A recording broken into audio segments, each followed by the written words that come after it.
This is me, Raptor89 here. Um, in today's video, we're going to talk about firearms, and nobody's here to interrupt me, so that's good.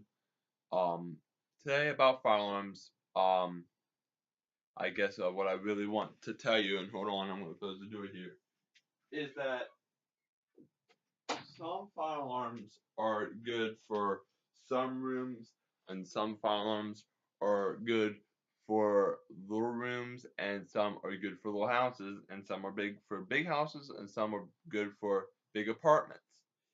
And it goes in that falls in that category. Now, if you're going to buy a firearm that is just gonna be in your room, and if there's ever a fire, it will detect the heat and go off. Well, the regular one you should get is a first alert smoke and firearm. It detects smoke and heat and fire.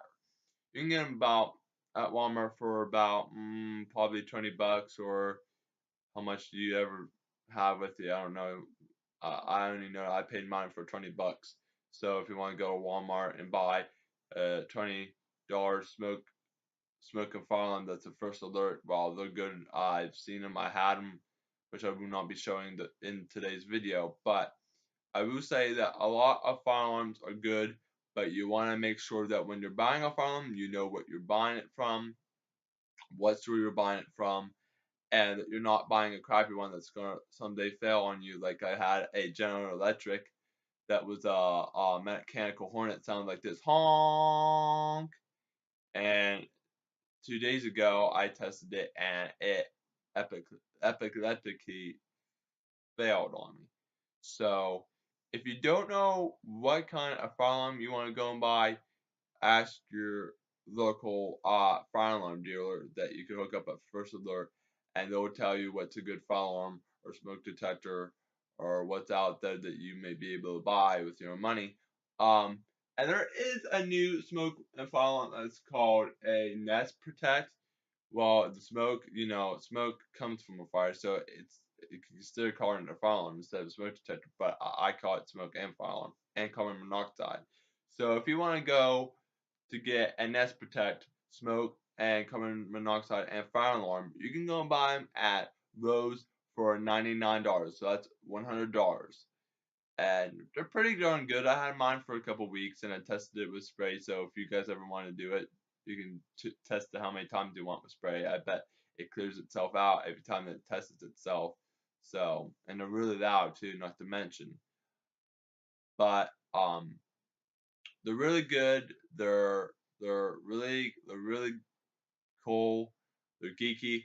And not only does it tell you that when there is a fire, where it's coming from, but it tells you what location that the fire is at. So it exactly tells you where. And another cool feature about the Nest Protect smoke and carbon monoxide and fire alarm is that um, when it does go off, it shows you light on the top, which I will not be showing. That when it's like a little circle like this. I will show you in my hand like a circle. You can almost look through my eye like this. And when it detects your motion, it will turn on, so you can see. And of course, it also shows you that when it's about to go off, it'll say, "Warning: smoke alarm detected. Smoke in the room. It may go off." Something like that, for example. But that's not what it says. That's just in my theory. But um, so yeah, it's a really good fire alarm, and I suggest that if you really want to go and get a really high quantity fire alarm that the Nest Protect smoke and carbon monoxide and fire alarm is a good factor to get into, because I had them and they're good. And out of all my collection of smoke and firearms, that is probably one of the best ones I ever owned or had. And considering that it is a good one, and I tested with deodorant, setting it off with, that it actually is a good one, because most of the fire alarms, that if you test them from deodorant and they don't go off, then they're pretty much a piece of junk. So if you and here's another good feature, or I might want to tell you, you might want to do when you go Walmart or those and you're looking for smoke and firearms. Um, what you want to do is when you go and look at a smoke and fire alarm or any type of a alarm, you want to make sure that on the back it says high quantity, because if it's not a high quantity, 10 to 1, it's not a good alarm. Alright, it'll be a piece of junk. You'll buy it for a couple days, it'll go off from smoke or fire, whatever you have it going off from, and then it'll be done. Where if you go and look at a fire smoke first alert smoke and fire alarm, it's a high rating. It's a high quality alarm that it means it will last for a very long time from a smoke and fire. Where if you go, like, have you ever heard Vanguard people on YouTube? Well, it's a type of company, a fire alarm company that once the fire alarm goes off, it's a fire alarm, but it has a heat detector that's what sets it off from fire or heat that touches it and pushes out the little, looks like this little tiny little button or two, and as soon as it comes out, it rings. It's like a bell. It goes. So, and that's a one-time deal. I mean, you can rewind it and power it, and it could go off again. But that's just not my type of phone. I like to buy the smoking phones because they're cheaper and they're better, and um, they're all they're all better than that type of combination itself. But if you really, really, really, really want to get a good high quality alarm, I suggest you go and buy it at a local dealer. A really high efficiency fire alarm. I would go to a high dealer, um, or a local dealer, because they will help you with any of your needs or questions or fire alarm questions, because most of the other old ones, like in Clearfield, they won't even tell you what it does or how good it is, or have asked you questions. They won't do any of that. So I suggest, if you want to get much fire alarms, I got 105 fire alarms in my house in my collection. If you want to get a good fire alarm collection going, I would go to a high dealer and say, hey, how many fire alarms can I buy that are good high quality? Because if you don't, they're not good. And another thing I wanted to talk about was where you should put smoke alarms at. If you really want to put a smoke alarm in a room, you might want to hook them up on a wall, not ceiling, because the ceiling is not really good. They say fire alarms and smoke alarms are good for ceilings and that they'll always go off, but that's not true. If you put them on the wall, they'll always go off when there's smoke and fire or carbon monoxide, because carbon monoxide is a poisonous gas that you cannot taste, hear, see, or smell. So you always want to make sure that you always have a carbon monoxide in your house, a carbon monoxide alarm in your house, and first alert smoke and fire alarm in your house, and a regular smoke detector, because all of those poisonous gases, smoke, carbon monoxide, and and fire, could be dangerous to your house and could be a threat to you. All right. So you always want to make sure you have those type of alarms. And another thing I wanted to talk about was on the Sims 2, the fire alarm there.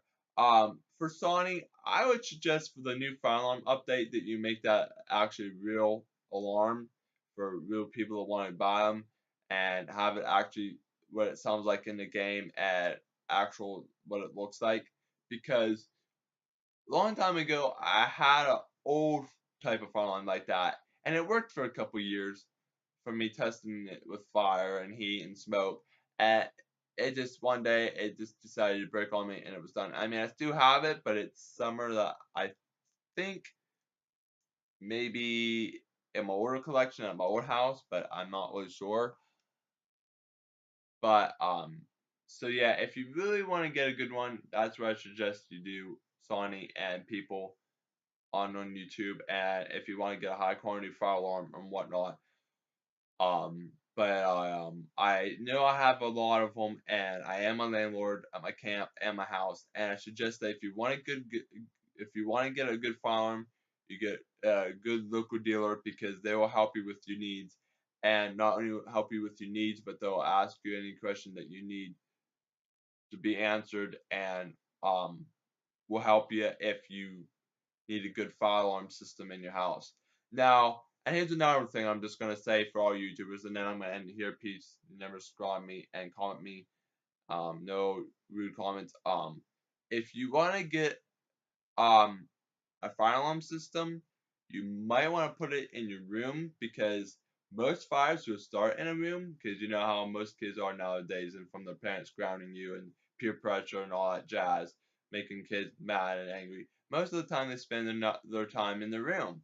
So if a fire happened to happen and you're sleeping, well, a fire alarm is a good way to go off to alert you or a good protection alerting system.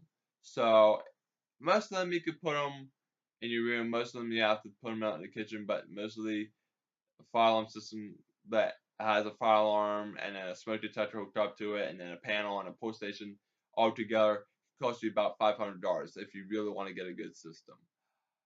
But if not, well then I'd just say get a regular smoke fire alarm because they do the same thing. Alright, remember to comment me, subscribe me, and um comment me and to um see my video. And for all YouTubers, watch it. This will make you a really great landlord if you really want to get a good following. And that's all I have to say. So we'll stop it there. We're rounding up for the next generation of Raptors smoke and fire alarm video instructions. So yep. Remember to subscribe me, peace out, comment, and we never know rude videos, and we'll see you on the next beep beep beep beep beep beep beep beep fire alarm videos of smoke and fire alarm videos at raptors.com.